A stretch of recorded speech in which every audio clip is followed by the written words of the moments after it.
What's up, everybody? I'm Cloudchord, and today I am happy to present my first YouTube tutorial. I've gotten a lot of requests for this, so here we go. Today we're going to start with a guitar tutorial, and we're going to have a lot of these, some guitar stuff, some beat stuff, some Ableton stuff. I am now an Ableton certified trainer, by the way. So we're going to look at my latest single called Cruisin. It's a collaboration with my homie from Brooklyn named G Mills. He's a great beat maker and pianist. We were honored to release it on the Chillhop music label. So let's check out the video just for a sec.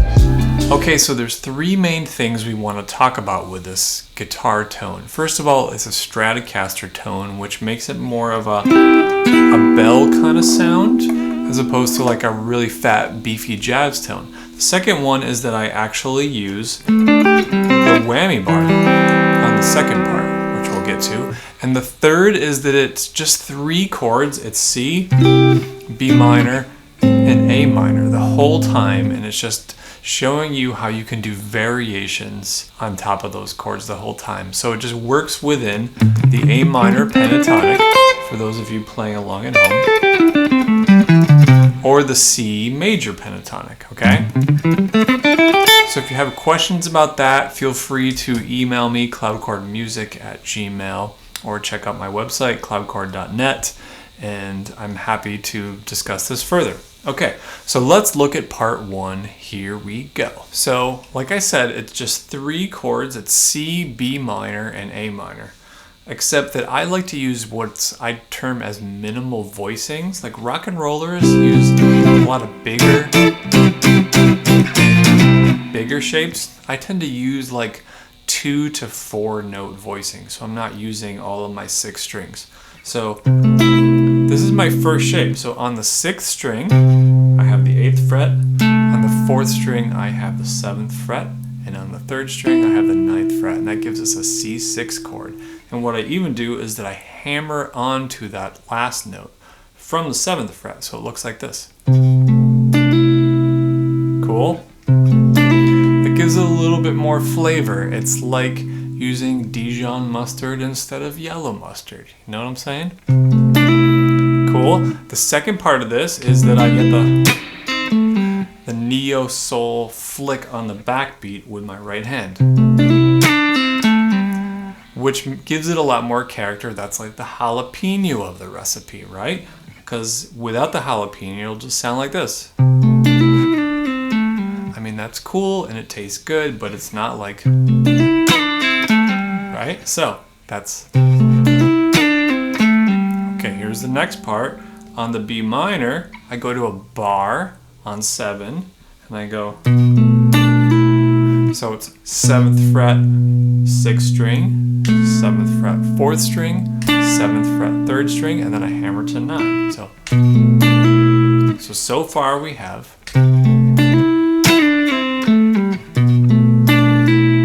cool. Now the last part is actually the most minimal element of this whole phrase, where I go open A string, 5th fret on my G string, 7th fret on my D string. Cool? So, all together, part one sounds like this.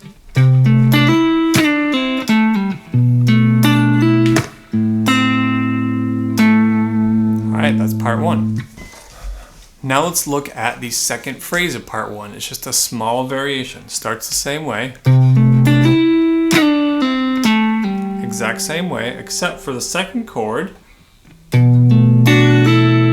the first 2 notes are the same. 7th fret, 7th fret, and then I'm barring on 7, and it's a hammer to 9 and 10 on my 2nd and 3rd string. So it sounds like this.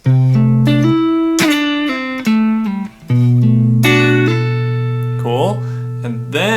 on the A chord, I go. So that's open A, so I let go of the bar.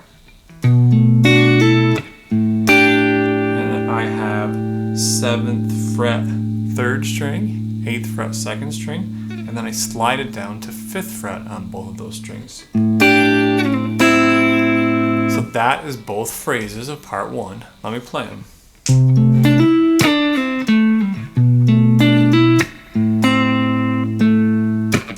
And then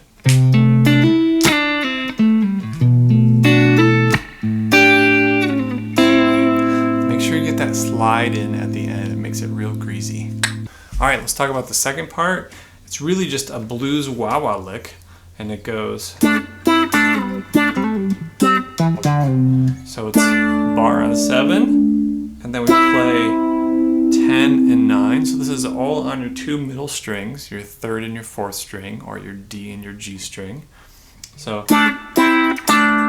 what I do is I bar on 7, play 10 and 9, back to 7, slide down to 5. That's what gives it the flavor, is a slide. That kind of thing. And then a pull off. Good, and then we go to the A string, 7th fret, and then back where we were. Again, we're just working within the scale, so. Cool. And then after that, this is a really minimal part, and it's just this blues lick where it goes, it uses the neo-soul flick, and it goes. So that's on the A minor chord, it's just a flat 5. So what I do there, the technique, is I flick down with my index finger, like a pick, but my pointer finger is actually muting everything out. So I'm going. Cool? So, last but not least, let's look at part 3, which is actually my favorite part, which is descending 3-note patterns. This was influenced by Chet Atkins, who was a guitarist, kind of came up in the 50s and 60s. He's actually one of my biggest influences, and he was actually kind of lo-fi if you check him out. So he seems pretty apropos for the situation. So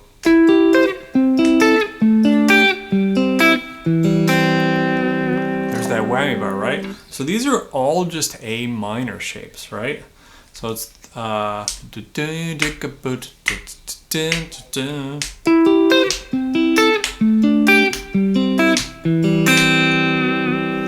so check this out. This is a good study in where are my A minor shapes. So this is all on your 4th, 3rd, and 2nd strings right here, and it's 14, 12, 13, 10, 9, 10, 7, 7, 8, 5, 5, 5, 2, open, 0. If you didn't get all that, rewind it 10 seconds and put it at 50%, right?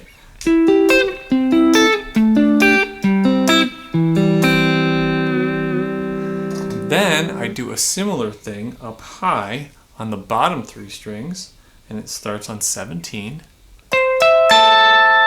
All 17s, and then 16, 15, 15, 14, 13, 12,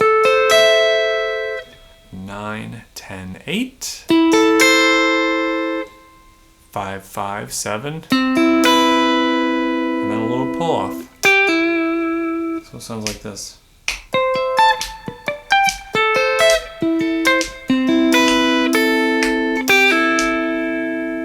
Cool. So those are all 3 parts. So watch the video after this and you can see how I fuse them all together.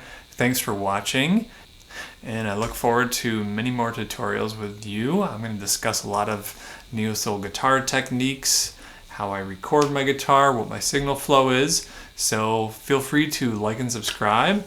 Thanks for watching.